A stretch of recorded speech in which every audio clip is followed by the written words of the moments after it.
Eto mga kaaksyon, dumulog sa ating tanggapan si Faye Ann Del Valle at ang kanyang hinaing ay ang panlulokong ginawa umano sa kanya ng isang agency matapos siyang mag-apply ng student visa.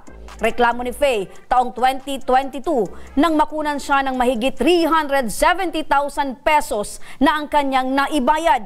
Ngunit 2025 at wala na siyang natanggap. Ngayong taon wala nang natanggap na anumang update mula sa ahensya. Nagrereklamo kasama natin ngayon si Faye Ann Del Valle at ang kanyang nanay na si Lenny Del Valle. Magandang hapon po sa inyo, magnanay. Magandang hapon po. Opo. Nanay, unahin ko muna itong si Faye, kasi si Faye itong talagang gustong-gusto na makakuha ng student visa. Ilang taon ka na ngayon, Faye? 24 po. 24 years old. So, ano po ba yung pangalan nitong ahensya na pinag-applyan mo ng student visa? Traveling Employment Consultancy and Services po. Traveling Consultancy Employment and Services Incorporated. Yes po. So yun yung pangalan ng travel or itong ahensya na talagang pinagkatiwalaan mo. Okay. Maari mo bang maikwento sa amin paano mo ba nalaman itong patungkol dito sa agency nito at paano ka nagtiwala ng halos ganong kalaking halaga na naibayad mo sa kanila? Ganito po kasi yon, way back 2022, nag-inquire po ako sa kanya kung paano po yung process para maka-apply ng student visa. Tapos 2023 po, nagbigay na po kami sa kanya ng pera, which is installment po yon. 3 beses po kami sa kanya nagbigay ng pera, and nung 2024 na po, sabi niya sa akin, maghintay lang daw po ako kung nitong year na to para daw po niya i-process. Tapos, nung sa bandang huli na po, parang nagtataka na po ako kasi parang wala na po talagang nangyayari. Okay. Putulin ko muna, Faye, Yes po. May binabanggit ka na nagtiwala ka sa taong ito. Sino itong taong pinagkatiwalaan mo at naging katransaksyon mo? Siya po si Mr. Ron Kidep. Siya po yung CEO ng agency na yan. Ron Kidep po. Kidep? Yes po. Okay. Etong Ron Kidep, personal mo siyang nakakausap? Yes po. Personal po namin siya Ilang beses mo ba siyang nakausap at ilang beses ka din nagbigay? Personal mo din bang inaabot yung pera? Yes po. Okay. Ilang beses kayo nagkita, 3 beses po kami nagkita. Tapos 3 beses din po kami sa kanya nagbigay. Okay. Meaning to say, kada beses na nagkikita kayo, yun din yung time na nagbibigay kayo ng pera? Yes po. Unang beses na perang inabot mo sa kanya, nasa magkano? 150K po. 150,000? Yes po. Pangalawang transaksyon, nasa magkano? 150 din po. 150. So, 300,000 na. Opo. Pang-tatlong transaksyon? Yung last po is 70,000. 70,000. So, in total, 370,000 na ang naiabot mo dito kay Mr. Ron. Okay. Etong 370,000, para sa ano daw ito? Yun daw po yung parang wala po siyang sinasabi kong placement fee, para daw po yung pangbayad sa school sa Canada. Pangbayad sa school sa Canada. Yes so, po. ibig sabihin, hindi ito para sa student visa pa hindi na po, pinag-uusapan nyo. Opo. So, parang inalok ka muna niya para ikaw ay makapag-enroll doon sa Canada. Okay. Ito bang naibayad mo sa kanya? Meron bang kapalit na resibo? Ano po, nung una po, humihingi kami sa kanya ng resibo. Sabi daw po niya, i-send na lang via electronic receipt. Tapos nung 2023, parang di na po ako talaga napapakali kasi ang tagal niya po magbigay. Ako na po yung nag-insist sa kanya. Sabi ko, sir, kailangan ko na po yung resibo. Tapos yun na po, yun pa lang po yung time na sinend niya sa akin. Okay. So ibig sabihin, from the very first time, second time, third time, nagbitaw kayo ng pera, walang kapalit na acknowledgement receipt or ano pa man na resibo. Wala po. So, purely tiwala. Yes po. Okay. So, nung humingi ka na, that's the time na binigyan ka ng electronic receipt. So, ano nakalagay sa resibong yon? Yung yung nagbayad daw po ako ng ganon amount, which is kinorek ko pa nga po kasi linagay niya lang po doon is 320. Sabi ko, no, di po ganyan yung binigay namin. So, ibig sabihin, kinaltasan niya pa ng 50,000 Yes, pesos. Kinulangan pa. Opo. Okay, para namang tanga na kayo mismo yung nag-abot sa kanila, sa kanya, tapos kukulangan pa ng 50,000. Yes, ma'am. Okay, so kinurek mo pa. Ano yung paliwanag niya? Bakit daw kulang ng 50,000? Sabi niya, okay, ganun pala. So para talagang meron doon pa lang, Opo, parang meron ng panlulokong ginagawa itong si Mr. Ron. So ano yung paliwanag niya sa inyo? Bakit daw natagalan yung proseso at pagbibigay sa inyo? Yun pa lang sa resibo, ano yung paliwanag sa iyo? Yun na po nga ma'am, yung resibo, sabi niya sa akin, okay, I will correct my staff. Iko-correct niya daw po yung staff niya regarding doon. So binaling niya yung pagkakamali sa kanyang staff? Opo. Okay. So, nung natagalan, syempre, malaking halaga yung ibinigay mo pero wala pang umuusad Opo, na proseso sa mga napag-usapan nyo. So, ano na yung ginawa mo? Yun na nga po, nag-decide na kami ng August 2024 na i-refund na lang, which is pumayag naman po siya, pero kailangan daw po mag-wait ng 60 calendar days. Di nag-wait po kami, tapos apan po noon, parang syempre, in denial na po talaga kami, di na namin alam yung gagawin. Nag-seek ng advice sa public attorney. Okay. So, sabi nyo, gusto nyo na lang i-refund. Opo. Pero siyempre, prior to that, nagtanong ka kung bakit natagalan. Ano yung paliwanag niya? Sabi niya po, nagkakaroon daw po ng conflict sa school, and then yung Prime Minister daw po nagpalit.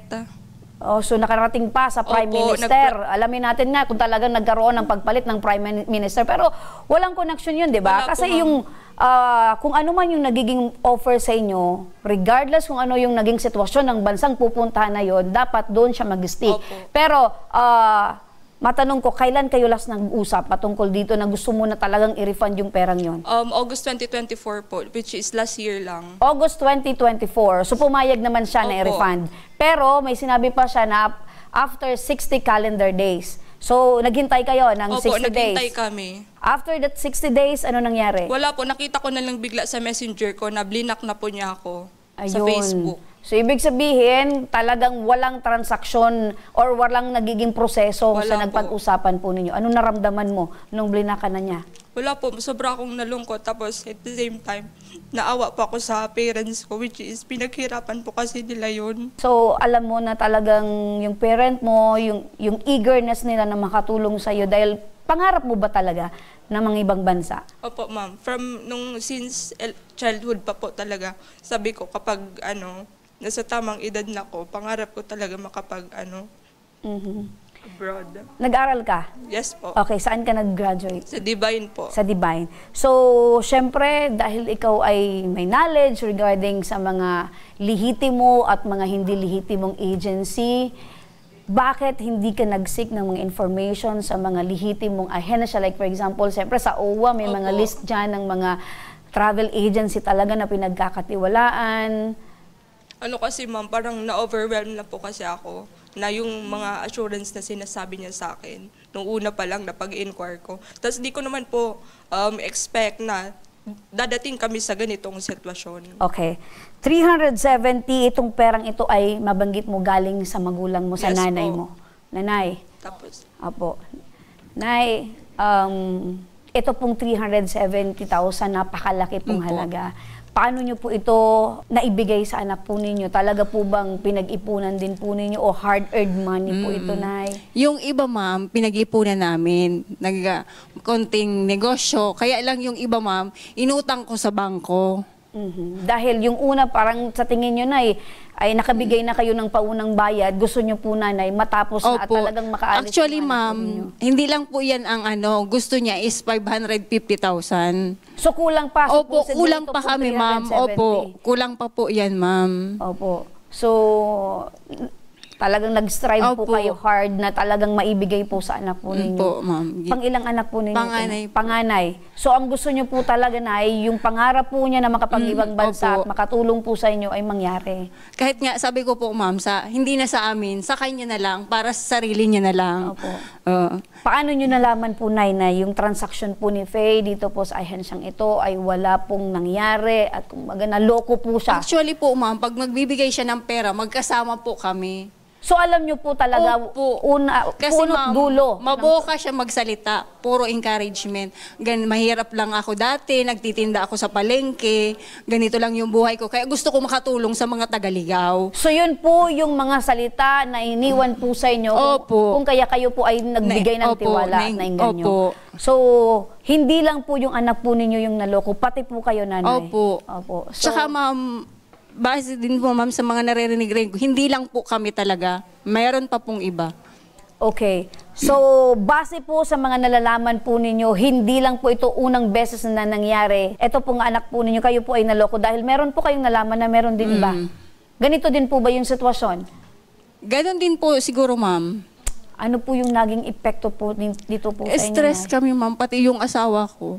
Kasi ngayon, hanggang ngayon po, yung nagbabayad pa kami, ma'am, sa bangko. Dahil ito po ay naporsyentuhan, Opo, Nay. opo. Opo. So, ang epekto po nito sa inyo, Depressed. depresyon. Kayo po ni Mister, nagkaroon din po ba kayo ng pag-aaway patungkol po dito? Minsan po. Kasi sabi po ng asawa ko, ang laking pera na hindi natin pinakinabangan, na ngayon tayo ang naghihirap magbayad. Balik ko po kay Faye, ano?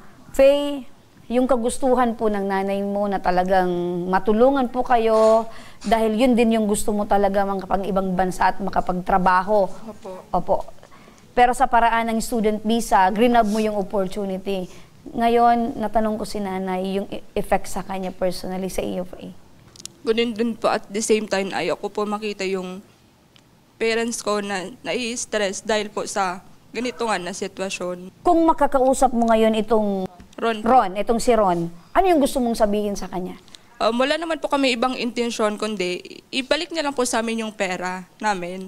Yun lang po yung gusto namin. Maibalik yung Opo, pera ng buo po. ng buo. Kasi po sabi niya, ibabalik daw po sa amin pero babawasan daw po niya ng 1,500 Canadian dollar, which is di po kami papayag. I-convert into peso, 120,000 plus. Yes po.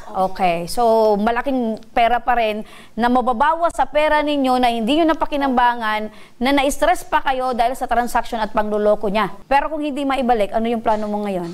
Siguro wala na po kami ibang choice kundi magpa-file na po kami ng case. Okay. As if naman po yung hahayaan namin siya, hindi namin ito tolerate na ganun yung gawin niya. Nanay, makinig po kayo dahil sinusubukan po natin ngayon na tawagan itong agencyng Travel Link Employment Consulting and Travel Limited na may opisina dyan sa Ligao City. Ngunit ngayon, cannot be reached na lahat po ng kanilang contact numbers. Sinusubukan din natin na i-verify ang kanilang lisensya sa Department of Migrant Workers, ngunit walang registered name ng kanilang ahensya. So, ibig sabihin, yung pangalan na ipinag-front nila ay hindi po rehistrado. Hindi po rehistrado. Yes, so, dahil dyan, eto, nasa kabilang linya ng telepono si Sir Ruben Sumbon, ang Chief ng Protection Division ng Department of Trade and Industry Regional Office 5. Sir Ruben, nandito po ngayon sa aming programa, ito pong si Faye at ang kanyang pong nanay. Ang tanong po namin, Sir Ruben, ito po bang ahensyang pinag-uusapan natin ay nirereklamo po ng mag-ina? Ay registered po ba ito sa inyong ahensya dyan sa DTI? Yes po, ma'am. As far as yung natin, yung listahan natin ng as business name registration, dito po ang naka-register po sa kanya is ito pong Traveling Visas Financial Consultancy Services. Kung hindi ako nagkakamali, owned by Mr. sabi po ni Ma'am Faye kanina, certain KIDEP. Okay. So, pero may conflict doon sa papel na ibinigay po sa kanila. Iba yung pangalan na inilagay doon. Pero base po sa inyo, ito pong binabanggit natin na ahensya ay rehistrado po sa inyong opisina. Sir Ruben, ano po ba yung dapat gawin itong mag-ina sa tulong po ng inyong opisina para po ay mapanagot po itong ahensya dahil malaking pera po yung nadinggoy po sa kanila? Yes po, ma'am. Ang una natin gawin is yung talaga yung gusto ni Ma'am Faye, ma-recover po yung perang ibinayad niya. Na kung saan po pumayag naman po daw yung agency na i-refund siya pero hanggang ngayon wala pa. So, ang gagawin po ng opisina dyan, tulungan po natin siya na ma-recover po yung pera niya sa pamamagitan po ng kailangan niya po mag-file ng complaint dito sa aming opisina, sa aming tanggapan. And papatawag po natin yan, ipapatawag po natin yung agency at sila po, sina Ma'am Faye, para po sa isang mediation process na kung saan i-arrange po natin kung ano yung mga kasunduan na dapat gampanan ng agency, kung kailangan i-refund, kailangan po meron pong pipirmahan tayo para may kasunduan, ma'am, para po doon sa pinangako niyang refund ng ano. So yun po muna ang gagawin natin. Iti-try po natin na pagkasunduin and makuha po yung perang hinihingi po ni Ma'am Faye. Opo. Sir Ruben, ito pong nangyari po sa mag-ina ay patunay po na talagang niloko po ito nitong ahensyang ito, no? Sa mga ganyan po, sa pagpapasara po ng isang business, ang may ano po dyan is yung LGU kung saan po located yung agency. Pwede po makipag-coordinate din po doon sina na Ma'am Faye para po sa appropriate action din ng LGU. Pinaka magagawa po ng DTI is to recommend only do sa mga LGU kung sakali man na doon sa batayan natin na kailangan pong may recommendation na DTI na ipasara, ginagawa naman po ng DTI. Apo. With that po, Sir Ruben, sasamahan po namin itong mag-ina dyan po sa inyong opisina, no, para naman po ay ma-guide po natin kung ano pa yung mga hakbang na dapat po nilang gawin para masimulan po itong pagsasampa po ng reklamo. Apo. Ang office po namin, kung saan po ang pinakamalapit, magpili po siya kung dyan po sa DTI Albay Provincial Office, located po dyan sa may DDP Building, sa may Quezon Avenue Extension, or dito po sa aming regional office sa Rawis, Legazpi City. Apo, Sir Ruben Sumbon, maraming salamat po sa inyong panahon at oras. Mabuhay po kayo dyan sa DTI. Faye, napakinggan mo nanay, si Sir Ruben, ano? Sasamahan po namin kayo para po ay kayo po ay makapagsampa ng formal na reklamo para po ay itong rekomendasyon mula po sa kanilang opisina ay mai-forward po natin sa LGU para mapasara din po itong ahensya. Ano po? Okay. Ngunit maliban pa sa opisina ng DTI, nanay, ilalapit din natin ito sa Ligao City Police Station. Nasa kabilang linya na rin ng telepono si Police Lieutenant Colonel Herminio Olivares, ang hepe ng Ligao City Police Station. Ano po yung kaso na pwedeng kaharapin po nitong Sir Ron, ito pong ahensya? Maliwanag po na niloko po itong mag-ina dahil malaking pera po itong pinag-uusapan natin, 370,000. With regards po sa criminal case na pwedeng kaharapin po ng agency at ng tao na kausap po nila, pero base po doon sa kwento ng ating biktima ay patok po ito sa swindling. So kung desidido po yung ating biktima na magkaso ay open po yung ating station, magsadya lamang po dito sa aming impilan para matulungan po natin sa pag-prepare, maghahanda po ng mga papeles, ng mga dokumento para po mai-file natin yung kaso. Opo. Likewise po, kung hindi din po sila magkasundo doon sa usapan, since na paso na po yung sinasabing 60 days lapse time na kung saan ay pinangako ng agency na ibabalik yung pera. So pwede din po natin silang ipasok doon sa civil claim natin sa small claims na kung saan ito ay umabot nga yata kung hindi ako magkakamali ng 370,000 ma'am. So papasok po yun sa small claims natin at pwede nating i-file yun sa MTC natin. Okay, so ibig sabihin po nito, COP, dalawang kaso po yung pwedeng kaharapin, swindling and small claim. Yes po ma'am, tama po kayo, sa criminal and civil aspect lang po yung pinag-uusapan natin. Wala pa po dito yung kaso administratively doon sa agency mismo na may hawak doon sa transaction na ito. Iba po yung kaso na pwedeng kaharapin. Depende po sa mga national agencies natin na may hawak po na nakakasako po sa kanila. Opo. Sa kasong swindling po, COP, meron po itong karampatang pagkakulong at halaga po ng penalidad. Tama po kayo ma'am. Magdedepende po yan sa bigat sa degree ng na-commit na crime. So nasa korte na po yan kung ano po yung ipapataw nilang karampatang parusa para sa bagay na yan. So korte na po ang magdedesisyon sa bagay na yan. COP, nakikinig po ngayon itong mag-ina. Ano po yung gusto nyong mensahe or paalala po ninyo sa kanila? Kasama na din yung ating mga kababayan para hindi po mangyari po ito sa kanila. Dahil syempre ngayon pong mga panahon talagang napakahirap magtiwala. Tama po kayo Ma'am Remy. Sa panahon po ngayon, una po sa lahat, siguraduhin po natin na yung agency ay legal. Ayan po yung number one. Paano po natin malalaman na legal? I-check po natin sa website ng ating OWA, POEA, and other government agencies kung ito po ay registered. At kung tama po ba yung nakalagay sa rehistro at yung tama po ba yung ipinapakita nilang pangalan during the transaction period. At never po tayong magbibitaw ng pera nang wala pong karampatang resibo at hindi po pwedeng buka-buka lamang. Sapagkat narinig ko po kanina, buka-buka lang yung unang transactions nila. And then later on, nung medyo nagkakagipitan na at saka lang po nang hingi ng resibo itong ating biktima. So hindi po tama yon. So maaari pong sa investigation later on ay maaaring mapanagot natin talaga yung tao dahil nga sa laki ng pera ay maaaring nasilaw sila. So sa ating pong mga kababayan, never pong magbibitaw ng pera nang wala pong kapalit na resibo. Ayun po yung pangalawa. So, napaka-importante po na ingatan po natin yung ating pinaghirapang pera sapagkat hindi po biro na mag-ipon o magkaroon ng halagang ganyan. Maraming salamat po, Police Lieutenant Colonel Herminio Olivares, ang hepe ng Ligao CPS. Mabuhay po kayo. Maliwanag yung binanggit po ni si Opie, ano? Yes. Ang kakaharapin nitong si Ron ay swindling at ito pong small claim, ano? Isa pa doon yung administratibong kaso. Ano? So ngayon, magkukulab na po itong mga ahensyang nakausap po natin para po matulungan po kayo. Ano po yung lesson na nakuha nyo po ngayon, Faye? Wag po basta-basta magtiwala sa taong nakausap mo lang or nakita mo lang Facebook, wag masilaw agad.